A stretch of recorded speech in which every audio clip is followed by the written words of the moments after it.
Lord. கர்த்தருடைய பரிசுத்த நாமத்துக்கு ஸ்தோத்திரம் உண்டாவதாக. Wish happy blessed Sunday. ஏல்பெத்தில் ப்ரேயர் மினிஸ்ட்ரி உங்களை வாழ்த்துகிறது. எப்படி இருக்கீங்க தேவஜனமே? எல்லாரும் தேவ சமூகத்திற்கு சென்று தேவனை ஆராதிக்க ரெடியாகி கொண்டிருப்பீங்கன்னு விசுவாசிக்கிறேன்.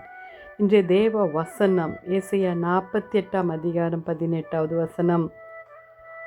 நீ என் கட்டளைகளை கேட்டிருந்தால் உன் சமாதானம் நதி போலவும் உன் நீதியின் கடலின் அலைகள் போலவும் இருந்திருக்கும்.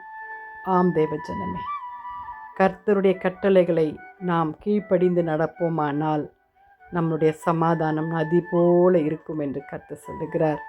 நம் வாழ்க்கையிலே சமாதானம் இல்லாமல் தவித்து கொண்டிருக்கிற நிலைமைகளை மாற்றித் தருவார் என்று கர்த்தர் சொல்லுகிறார். ஆனால் அதற்கு முதல் கட்டளையாய் என்னுடைய கட்டளைகளை நீங்கள் கீழ்ப்படிய வேண்டும், என் கற்பனைகளுக்கு நீங்கள் கீழ்ப்படிய வேண்டும். நதி எப்படி சமாதானத்தோடு போய்கொண்டிருக்கு, ஒரு இடத்துல தங்குறது இல்லை. அதுபோல் நம்மளுடைய சமாதானம் ஆண்டவர் தாமே நதி போல சமுத்திரத்தில் போய் சேர கர்த்தர் நமக்கு உதவி செய்வாராக. அதற்கு முக்கியமாக தேவையானது கீழ்ப்படிதல். சமாதானம் தேவ கட்டளைகளுக்கு நாம் கீழ்ப்படிந்து நடக்கும்போது தேவ சமாதானம் நம் வாழ்க்கையில் நிறைவாய் காணப்படும். தேவ பிள்ளைமை, நீதியின் ஆசீர்வாதமான வாழ்க்கை அலை போல அநேக விதமான சத்துருக்கள் பாய்ந்து வந்தாலும் சமாதானத்தோடு கூட கர்த்தர் சரியான உறவில் கர்த்தரோடு வாழும்பொழுது கர்த்தர் நம்மை அமைதலோடு நடத்துவார். அது தேவனுடைய ஆசை. நீங்கள் என் வார்த்தைக்கு கீழ்ப்படிங்கன்னு சொல்கிறாரு. ஹல்லேலூயா. தேவனுடைய இருதய குரலை நாம் கேட்டு கீழ்ப்படிந்து அதற்கு நாம் ஆசீர்வாதம் உள்ளவர்களாய் மாற்ற கர்த்தர் விரும்புகிறார். Peace like a river. Hallelujah. அது காமா ஸ்டெடியா, ஹல்லேலூயா, சமாதானத்தோடு கூட போவது போல. ஹல்லேலூயா. கீழ்ப்படிதல் இருந்தால் நம் வாழ்க்கையில் சமாதானம் வரும்.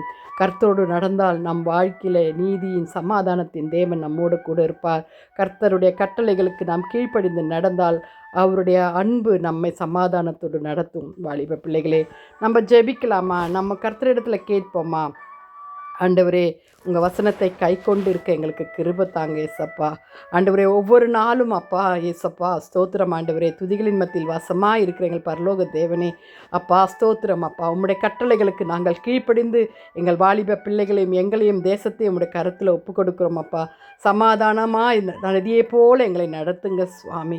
சமாதானம் இல்லாதவர்களுக்காக ஜெபிக்கிறோம். பூர்ண சமாதானத்தை கட்டளிடுவீராக. உங்களுடைய சமாதானத்தையே எங்களுக்கு தருவீராக. துதி கன மகிமை உமக்கே செலுத்துகிறோம். மீட்பர் இயேசுவின் மூலம் ஜெபம் கேளும் பிதாவே. ஆமேன், ஆமேன். May God bless you. கர்த்தர் உங்களை ஆசீர்வதிப்பாராக. ஹல்லேலூயா. சமாதானம்.